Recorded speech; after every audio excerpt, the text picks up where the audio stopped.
Cette vidéo va expliquer comment utiliser le Texture Paint avec une texture d'image comme brosse, et elle va parler des mappings Tiled, 3D, Viewplane, Random et Stencil. Elle va expliquer comment faire des mix de couleurs et d'images, et elle va parler un petit peu des images opaques et transparentes. Texture Paint. Le mode Texture Paint permet de peindre un maillage avec des couleurs. Mais il est également possible d'utiliser des images comme brosse pour peindre le maillage ou bien comme images de transfert qui vont se projeter simplement sur le maillage. Dans l'environnement de travail de type Texture Paint, ces brosses sont utilisables autant dans la fenêtre Image Editor que dans la fenêtre 3D. Texture Image. Les brosses en image sont des brosses qui comportent une texture en image. Il faut donc créer ou utiliser déjà une texture existante afin de pouvoir l'utiliser comme brosse dans le Texture Paint. Les textures sont gérées dans l'onglet des textures de la fenêtre des propriétés. Et les brosses de texture utilisées dans le Texture Paint sont gérées dans l'onglet Active Tools de la fenêtre des propriétés dans la partie Texture. Mapping. C'est le mapping de la brosse en image qui va définir la manière dont l'image va s'appliquer sur le maillage. Le mapping de type Tiled, par défaut, applique l'image sous forme de trame. La grandeur de l'image varie en fonction de la grosseur de la brosse et du facteur d'échelle, c'est-à-dire le zoom, à l'écran. Dans cet exemple, les petits papillons ont été peints dans la fenêtre Image Editor et les grands papillons ont été peints dans la fenêtre 3D où l'image va s'appliquer un peu différemment. Attention, quand on change de point de vue, on peut remarquer une déformation de certaines parties d'image due à la vue en perspective de la fenêtre 3D lors du passage de la brosse donc sur le maillage. Et on peut aussi remarquer que la texture s'arrête donc pour les mêmes raisons. Le mapping de type 3D applique l'image comme dans un plaquage d'images classique. Ici, la grosseur de la brosse et l'échelle de la vue n'ont aucune influence sur la grosseur de l'image. Deux possibilités. Soit on déplace la brosse dans la fenêtre Image Editor. Dans ce cas-là, l'image de texture prend toute la place dans la fenêtre et celle-ci s'applique simplement au passage de la brosse. Soit on clique dans la fenêtre 3D. L'image se plaque alors sous forme de trame d'image sur la face du maillage, comme on peut le voir ici en dessous. Mapping de type Viewplane applique l'image comme si celle-ci avait la grosseur de la brosse. L'échelle de la vue influence également la grosseur de l'image. Soit on fait glisser la souris pour faire la trace du déplacement du pinceau, soit on clique pour l'appliquer comme une sorte de tampon d'image. Dans cet exemple ci-dessous, la trace a été faite dans la fenêtre Image Editor et les tampons ont été faits dans la fenêtre 3D. Il est à noter que la brosse va reprendre uniquement la partie centrale de l'image.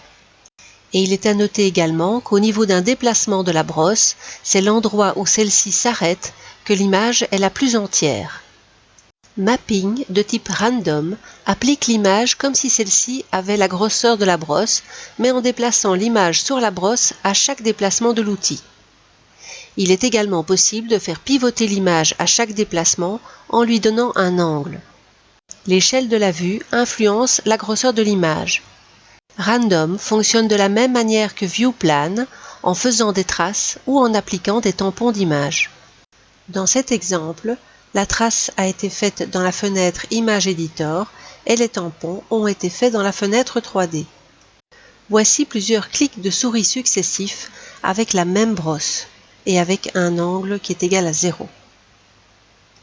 Et voici ce que cela peut donner au niveau d'un déplacement de brosse. Mapping de type Stencil est probablement le plus intéressant. Il applique l'image comme une décalcomanie ou un tatou. L'image va se projeter ou se transférer sur le maillage en fonction de la vue du maillage à l'écran et en fonction des valeurs GRS, c'est-à-dire la position, l'angle et l'échelle, de l'image sur l'écran également. Ce sont les endroits où l'image va se superposer au maillage que le transfert va être possible, en passant simplement la brosse dessus. Dans cet exemple, l'image a été projetée dans la fenêtre 3D.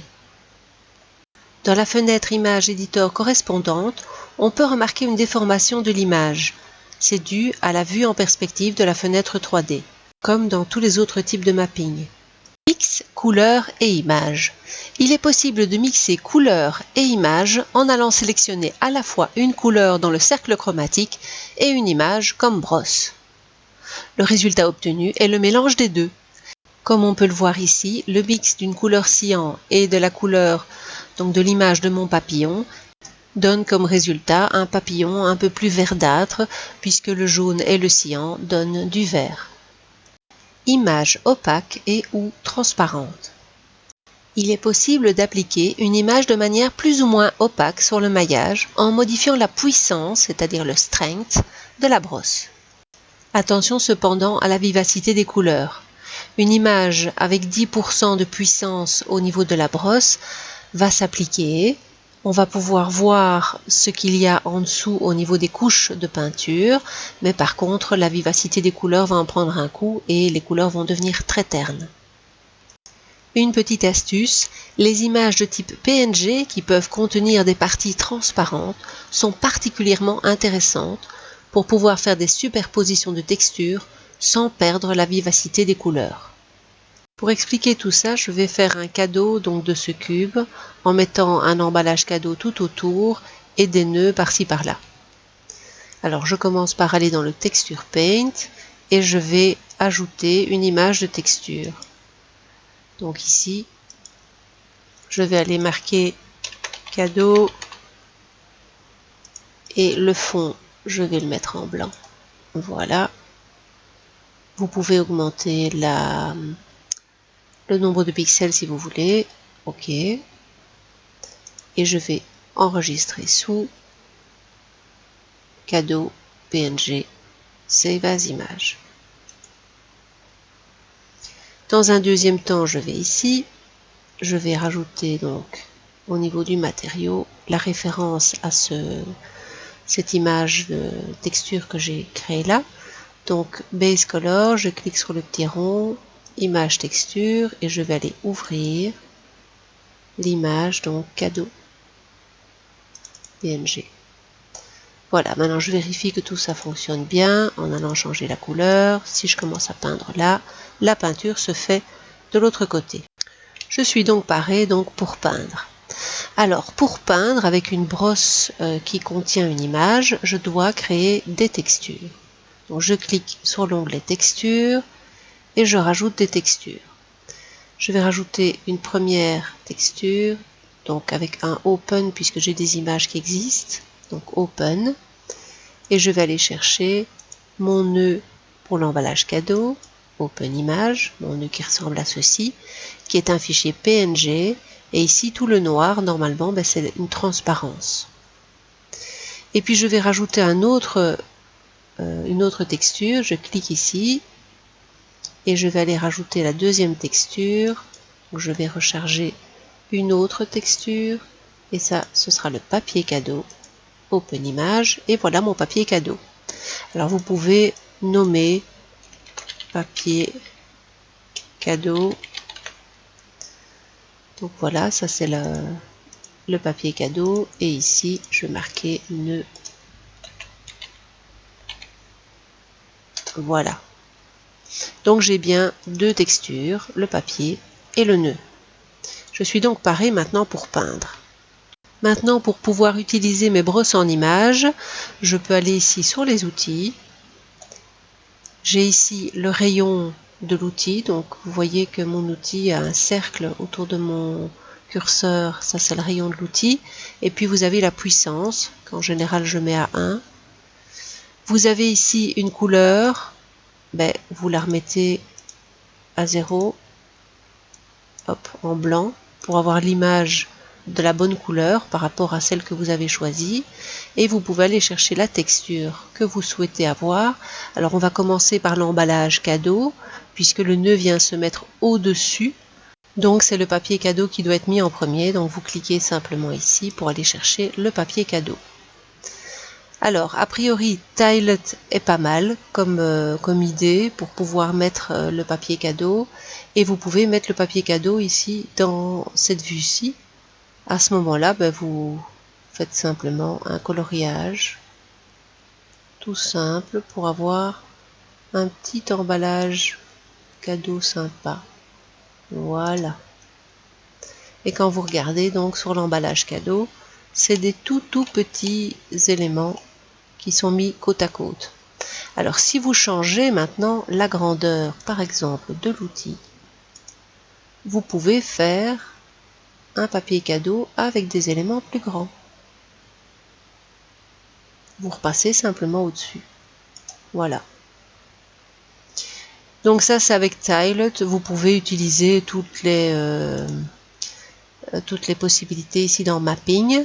On va voir le stencil, mais on va voir le stencil avec le nœud. Donc ici, je vais aller chercher le nœud.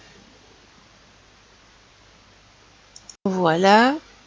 Et donc ici, le nœud étant tout grand, je peux changer l'échelle du nœud en poussant sur Shift, puis vous cliquez le clic droit et vous bougez la souris pour pouvoir redimensionner ce nœud.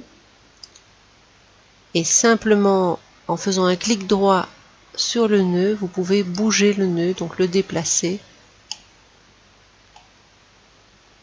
Voilà. Comme ça. Et puis après, simplement en allant cliquer dessus, je l'applique sur le cadeau. Vous voyez qu'il s'applique ici.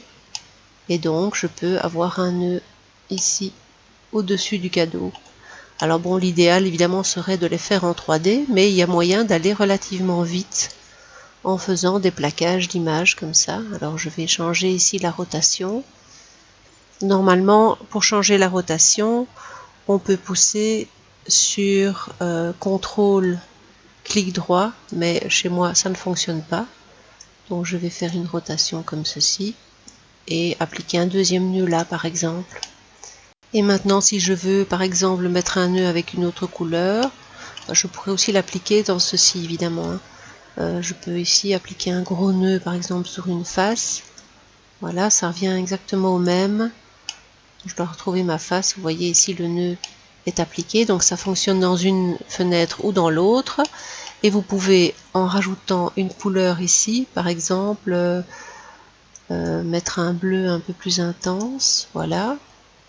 Et je vais mettre mon nœud au milieu de la face. Vous voyez qu'ici, le nœud, il a changé de couleur. Il est dans un bleu beaucoup plus vif parce qu'on a rajouté une couleur. Alors, si vous voulez après tracer des choses juste avec la couleur et sans texture, vous cliquez simplement sur la petite croix ici. Et à ce moment-là, je vais quand même changer la taille. Vous pouvez, encore un petit coup, voilà. Vous pouvez simplement faire des traces de couleur toutes simples, comme ça, sans texture. Bon, je vais enlever ces élucubrations pas très esthétiques. Alors, quand vous avez fini votre mise en couleur, n'oubliez pas de sauver votre image de texture. Donc, vous faites Save pour pouvoir avoir la possibilité de rattraper après l'image de texture et de la remettre ici dans les matériaux pour avoir évidemment la texture donc sur votre cube. Je vous remercie pour l'attention que vous avez accordée à cette vidéo.